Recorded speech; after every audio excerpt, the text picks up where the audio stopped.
হরে কৃষ্ণ। দণ্ডবত। অজ্ঞানং তিমিনান্দস্য জ্ঞানাঞ্জনশলাকয়া চক্ষুরুন্মিলিतं যেন তস্मै শ্রীগুরবে নমঃ। মুখং করোতি বাচালং পঙ্গু লঙ্ঘয়তে গিরিযৎকৃপাতমহং বন্দে শ্রীগুরু দীনতারিণে। বাঞ্ছাকল্পতরুভ্যশ্চ কৃপা সিন্ধুভ্যো এব চ পতিতানাং পাবনেভ্যো বৈষ্ণবেভ্যো নমো নমঃ।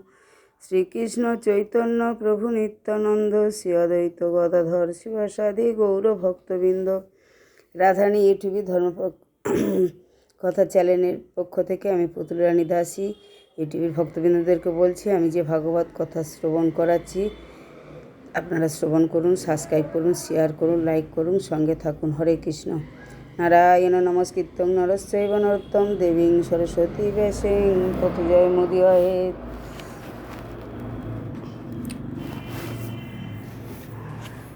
শান্তনু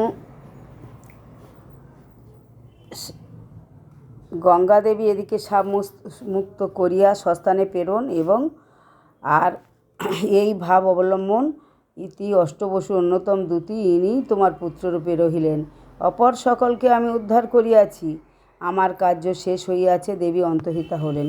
শান্তনু কৌরবদিগের সুরম্য রাজধানী হস্তিনাপুরে থাকিয়ে পৃথিবীর শাসন করিতে লাগিলেন। তিনি অশৈশব শ্রদ্ধ ব্রত পূর্ণ প্রভ পুত্রের নাম রাখিলেন দেবব্রত। অল্পকাল পরেই তিনি কিশোর কুমারকে রাজপুরীতে রক্ষা করিয়া গঙ্গা তীরবর্তী অরণ্যে গিয়া তপস্যায় রত হইলেন। এই অবকাশে গঙ্গাদেবী পরোক্ষভাবে কৌশলে পুত্র দেবব্রতকে মহর্ষি ব্রহ্মশ্রী বৈশিষ্ট্যের নিকট বেদ বেদান্ত শাস্ত্র বিদ্যা এবং মহর্ষি জামদগ্ন সকাশে সমগ্র শাস্ত্রবিদ্যা শিক্ষা দিয়া তাহার সর্বলোকের অজেয় করিয়া তুলিলেন। বিষ্ণু পাদরতা জননীর কৃপায় তাহার শ্রীহরিতে দৃঢ় ভক্তি ও মতি জন্মিল। শ্রীহরিকেই তিনি বেদ পরম সাধ্যরূপে জানিতে পারিলেন। একদিন তপস্যারত শান্তনু গঙ্গা কূলে গিয়া দেখিলেন গঙ্গার গতি যেন রুদ্র হইয়া গিয়াছে। তিনি সবিস্ময়ে ইহার কারণ অনুসন্ধান করিয়া হঠাৎ দেখিতে পাইলেন কোনো একটি দিব্যকান্তি নবীন বীর পুরুষ বিশাল সরাসন ধারণ করিয়া অপূর্ব কৌশলে দিব্য অস্ত্র জালে জল প্রবাহ রোধ করিতেছেন। কি চমৎকার, কি আশ্চর্য অস্ত্রশিক্ষা, কি সুন্দর দেবমূর্তি! ইনি কি যে দেবমূর্তি! ইনি যে তাহারই সেই গঙ্গা দত্ত পুতচরিত্র দেবব্রত, তাহা তিনি বুঝিতে পারিলেন না। তিনি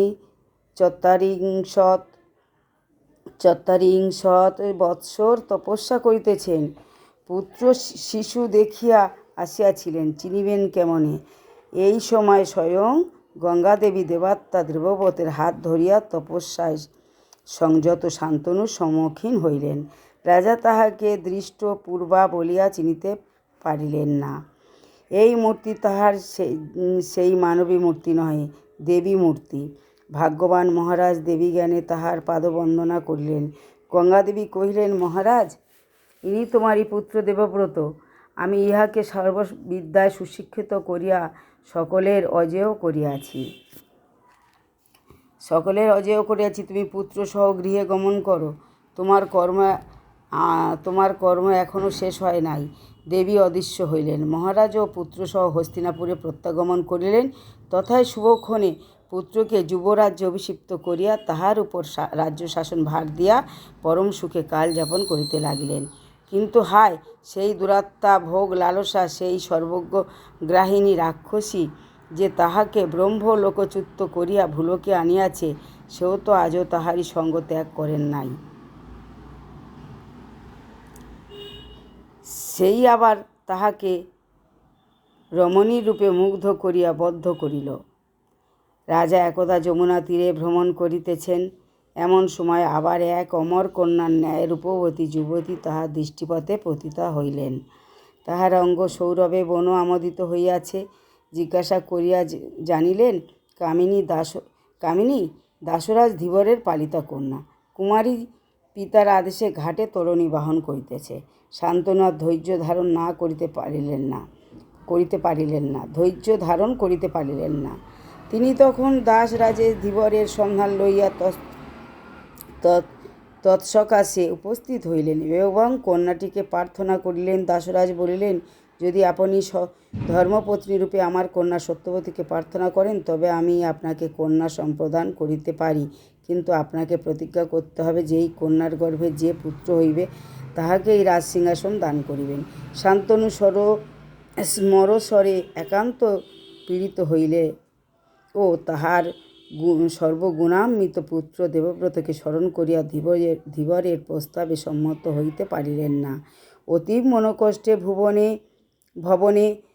মনোকষ্টে ভবনে প্রত্যাবৃত হইলেন, কিন্তু সেই দিন হইতেই তাহার মনের শান্তি নষ্ট হইল। শরীর ক্রমশ কৃশ হইতে লাগিল। ধীবর কন্যা রূপ যৌবন তৃষ্ণা তাহার প্রাণ শোষণ করিতে আরম্ভ করিল। সুবুদ্ধি দেবব্রত তাহা লক্ষ্য করিলেন। তিনি পিতার এইরূপ শোচনীয় পরিবর্তনে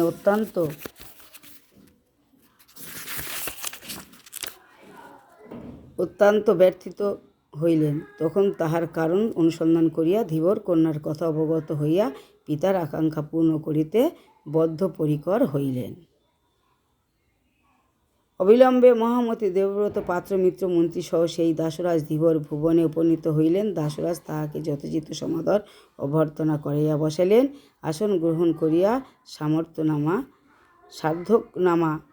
সার্থকনামা সাধুর দেবব্রত ধীবরের নিকট তাহার কন্যা সত্যবতীকে পিতার জন্য প্রার্থনা করিলেন। দাসরাজ কহিলেন, আপনার মতো পুত্র থাকিতে আপনার পিতাকে কন্যাদান করিতে ভবিষ্যতেও একটা বিষয় অনর্থ উপস্থিত হইবে। আপনি ক্রুদ্ধ হইলে প্রাণ রক্ষা করে এমন সাধ্য কাহারও নাই। সুতরাং আপনার পিতাকে কন্যাদান করিলে তাহার গর্ভজাত পুত্রের যখন রাজা হইবার সম্ভাবনা নাই, কিন্তু বিপদের আশঙ্কা আছে, তখন ইহাতে আমি কিরূপে সম্মত হইতে পারি। দাসরাজের কন্যা কথা শুনিয়া দেবব্রত কহিলেন, হে দাসরাজ, তুমি আমার প্রতিজ্ঞা শ্রবণ করো। তোমার কন্যার গর্ভে আমার পিতার যে পুত্র হইবে সেই আমাদের রাজা হইবে। আমি রাজ সিংহাসন চাই না। হরে কৃষ্ণ। বাঞ্ছাকল্পতরুভ্যশ্চ কৃপা সিন্ধুভ্যেব চ পতিতানাং পাবনেভ্যো বৈষ্ণবেভ্যো নমো নমঃ। শ্রীকৃষ্ণ চৈতন্য প্রভু নিত্যানন্দ শ্রী অদ্বৈত গদাধর শিবাসাদি গৌরভক্তবৃন্দ। নারায়ণ নমস্কৃত্যং নরশ্চৈব নরোত্তমঃ দেবীং সরস্বতী ব্যাসিং ততো জয়মুদীরয়ে। তমাদিদেবং কৌণানিধন তমালবর্ণ শৈশতাবতারম অপার সংসার সমুদ্র সেতু ভজমহে ভাগবত স্বরূপম। হরে কৃষ্ণ। ইউটিউবের ভক্তবৃন্দদেরকে বলছি, আপনারা সাবস্ক্রাইব করুন, শেয়ার করুন, সঙ্গে থাকুন, লাইক করুন। হরে কৃষ্ণ।